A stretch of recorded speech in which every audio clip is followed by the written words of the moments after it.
myself Samrudhi Paul from Dnyanada English School from 10B. Today we are going to discuss about metals and non-metals. So let's discuss first about physical properties of metals. First is the metals are solid and the exception is mercury. They are solid due to the strong force of attraction in between them. The metals are hard and the exceptions are lithium, sodium and potassium.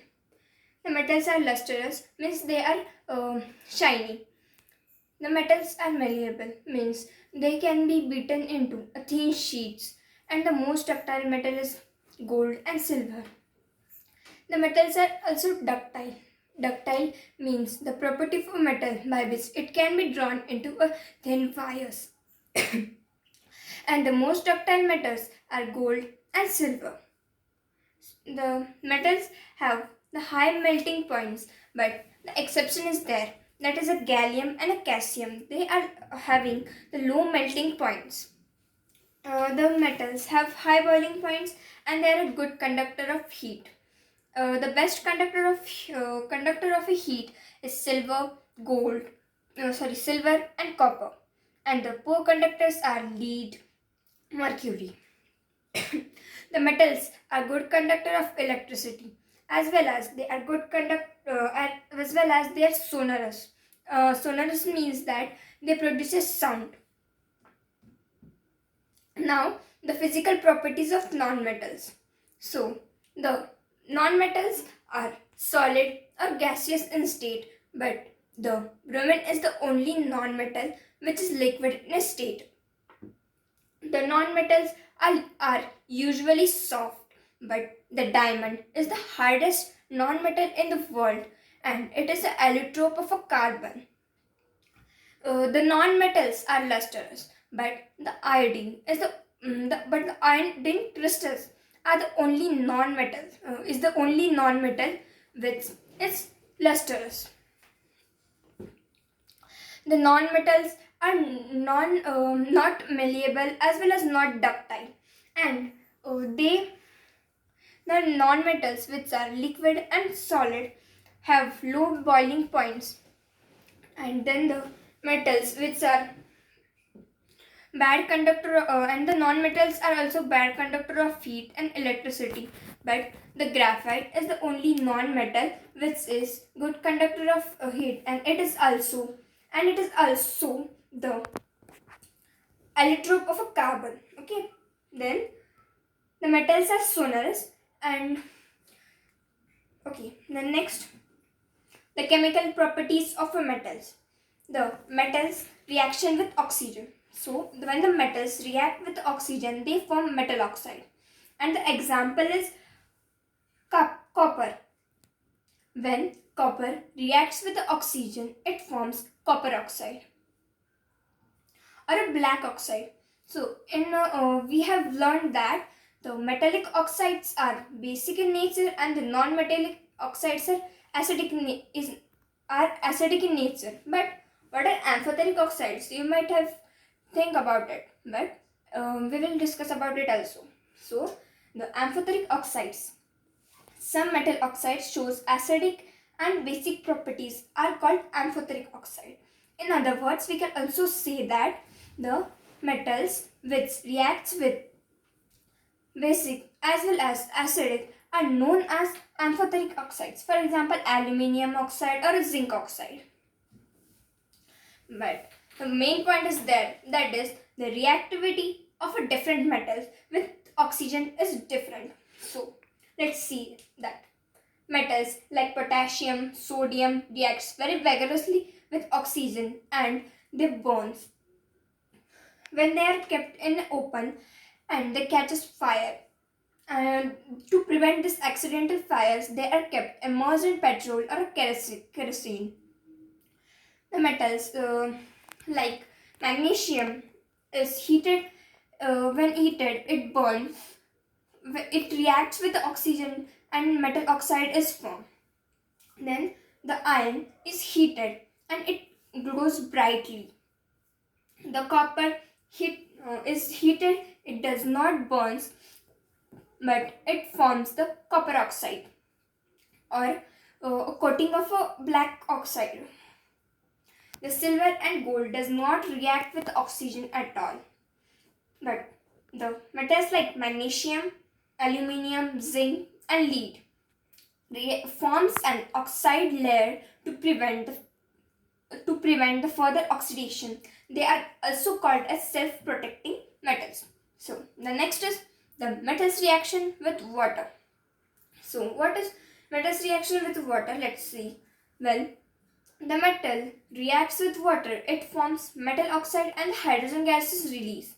For an example, the calcium, when reacts with water, it forms calcium hydroxide and a hydrogen gas is released. Then the metal oxide. The metal oxide reacts with water to form metal hydroxide. So let's see what are alkalis. The metal oxides are insoluble in water, but some of these dissolves in water, and these metals which dissolves in water are called as alkalis.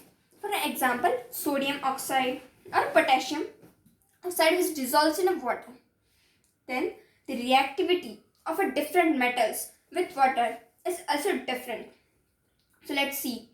The sodium and potassium reacts volatilely with water, and that is cold water.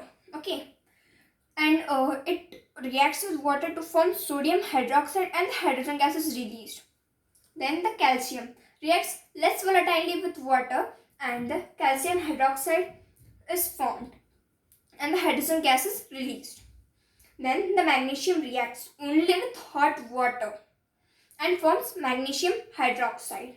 Then the metals like aluminium, iron, zinc reacts with the gaseous form of water, that is the steam. And when they reacts with this gaseous form of water, that is gas, they forms the metal oxide, that is the aluminium oxide, zinc oxide or iron oxide. Okay. Then metals like lead, copper, silver and gold do not react with the water at all. Then next is the metals reaction with acids and bases. So let's see what is the reaction of a metal with acids and bases. So the metal reacts with acid to form salt and hydrogen gas is released. For example, the zinc. The zinc reacts with hydrochloric acid to form zinc chloride and the hydrogen gas is released. Then the metals reaction with the bases. The metals reacts with bases to form salts and hydrogen gas is released. Here the example is zinc, which reacts with the sodium hydroxide and the zinc hydroxide is formed and hydrogen gas is released. But the metals now let's see the metals reaction with solution of other metals. So here is a metal A and a solution of a metal B. We have taken, suppose, the metal A is more reactive than metal B. So the metal A displaces metal B from this its solution. So we can say that reactive metals can displace less reactive metals from its solution. Okay, then what are reactivity series? Let's see. The reactivity series is a list of metal arranged in order of decreasing activity. Here I have shown the reactivity series table.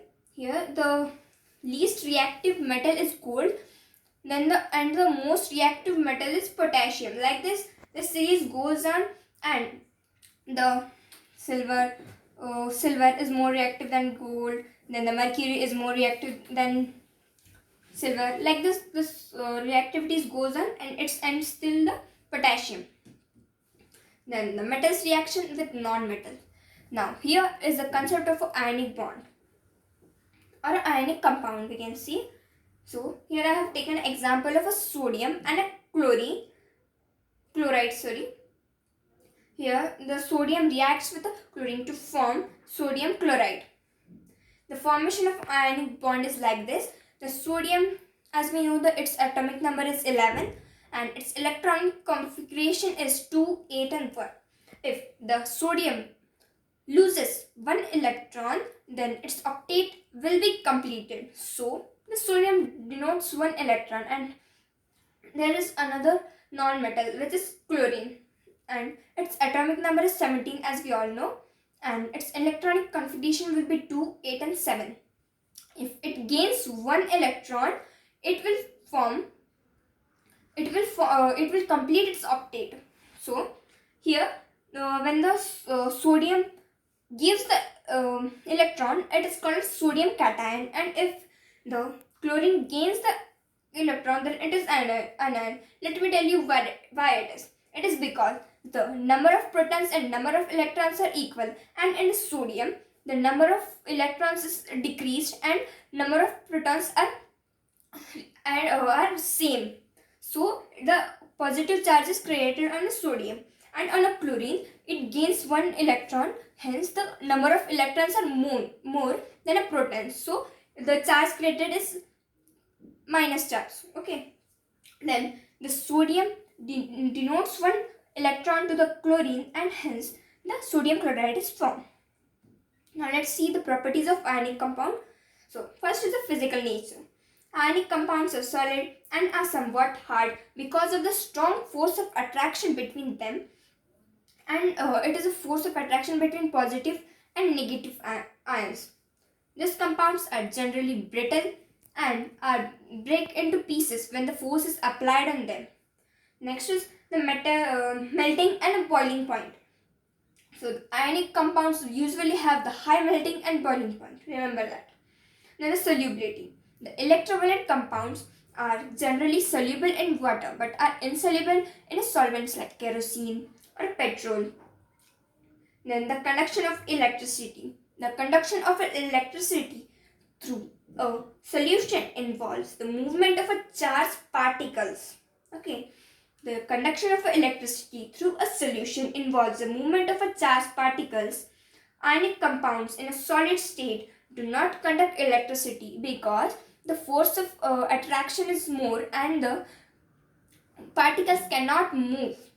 And in a molten state, they can conduct electricity as there is a space between the molecules to move here and there, and hence the electricity is passed. So, thank you.